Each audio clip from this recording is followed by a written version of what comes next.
Et un nouvel invité ici depuis le même galerie pour ces Cannes Lions, Laurent alias cofondateur de la chance. Josiane, bonjour. Salut François. Un fidèle des Cannes Lions évidemment. Alors avant de parler de musique, puisqu'en collaboration avec Énergie Globale et Collectif Jean-Paul, on va parler de l'impact de la musique, notamment sur la publicité. Peut-être un mot de ces Cannes Lions. Deux shortlists, tu l'as appris je crois il y a quelques instants. Tu avais présenté deux cas, un cas, c'est ça ? On a présenté avec Josiane, on a présenté un cas. Donc là, on est ravis. Je viens de l'apprendre il y a 3 minutes. Donc je suis encore un peu, j'ai encore l'électricité là dans le corps qui vient de passer. Alors c'est pour quelle campagne ? C'est une campagne pour l'association Valentin AUI, qui est une association sur le sujet des aveugles. Et on a fait une campagne assez folle parce qu'en fait, de bout en bout, on a à la fois, on avait un brief très ouvert et en fait, on s'est rendu compte qu'il y avait une loi assez absurde. Qui dit qu'après 60 ans, tu as plus ou beaucoup moins d'aide si tu perds la vue. Or, dans les prochaines années, dans les 10-20 prochaines années, le nombre d'aveugles ou de malvoyants va fortement augmenter. Et donc, en fait, c'est très injuste. Donc, on s'est dit, en fait, il faut se dépêcher de perdre la vue. Donc, on a fait un film qui est assez fou, assez absurde, loi absurde, campagne absurde, où tout le monde, c'est un anniversaire, 59 ans, et tout le monde se perce les yeux et cherche à se percer les yeux. Et le film est vraiment, barré. Faut choquer. Alors c'est choquant, c'est drôle, c'est absurde, c'est what the fuck, c'est bizarre. Et c'est long, c'est un 4 minutes 30. On a aussi des formats courts. Et ça avait pris un Clio, ça avait fait une shortlist au DNID. Et là, on est ravis parce que c'est la première campagne qu'on envoie à Cannes. Et elle prend 2 shortlists, donc dans Use of Humour et dans Grande Cause. On croise les doigts pour un prix. La place de la musique dans une stratégie créative réussie, elle est extrêmement importante. Parce que je crois aussi que dans cette campagne, la musique est très importante. Alors oui, la musique est très importante. On a réussi...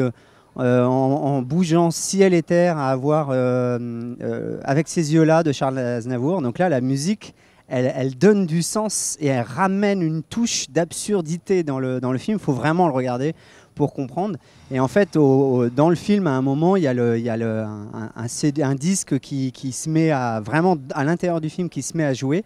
Et c'est avec ces yeux-là d'Aznavour. Et c'est complètement con en fait, mais c'est vraiment, ça donne du sens.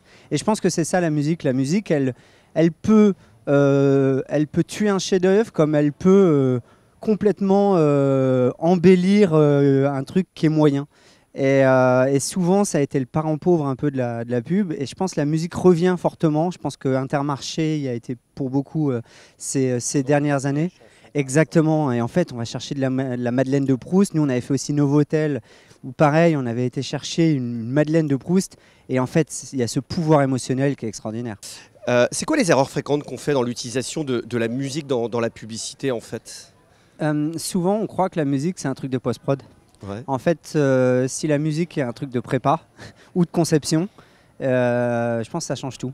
Et donc, soit on le fait au cul du camion et on va vite tomber dans du libre de droit et un peu bateau. C'est-à-dire qu'il n'y a plus de budget en fait. Exactement, il n'y a plus de thunes. Ouais.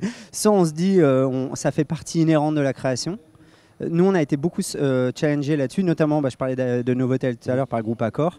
À chaque fois, Groupe Accor, il nous pousse vraiment, dès la conception, à dire non, mais c'est quoi la musique qui incarne, c'est quoi le truc, que ce soit pour Novotel, pour Mercure. Et je pense que plus on le prend tôt, mieux c'est. Et à un moment, oui, c'est quelque chose. On met beaucoup d'argent dans l'image et on oublie le son. Or, souvent, c'est la seule chose qui reste. Ouais, parce que l'attention, la situation visuelle, aujourd'hui, on est envahi d'images et la publicité, évidemment, aujourd'hui, il y a un problème d'attention, d'émergence. Tu crois que la musique, le son, c'est quelque chose qui permet justement d'aller chercher cette attention ? Ouais. Oui, je pense, parce que en fait, déjà, en pub... Il y a un truc, on ne regarde pas toujours la pub, il y a le pouvoir d'attirer, le pouvoir de faire passer une émotion, et il y a le pouvoir de ce qui reste dans le cerveau. Et je pense que là, la musique, bien plus qu'une signature ou une accroche, c'est le truc qu'on va fredonner, quoi. Alors oui, on peut mettre des millions pour faire rentrer Carglass répare, Carglass remplace, mais en fait, une musique va être le truc qui va fredonner et qui va rentrer dans la pop culture, et c'est ce que cherchent toutes les marques en fait, rentrer dans la culture populaire, rentrer dans un truc, et je pense que la musique, elle a ce pouvoir de rester bien plus longtemps que n'importe quel mot, voire même n'importe quelle idée. Donc Moi, on est une agence d'idées, donc je pousse pour qu'il y ait avant tout une idée. Mais je pense que les deux vont de pair et voilà, mettons de l'argent dans la musique et réfléchissons le plus en amont possible.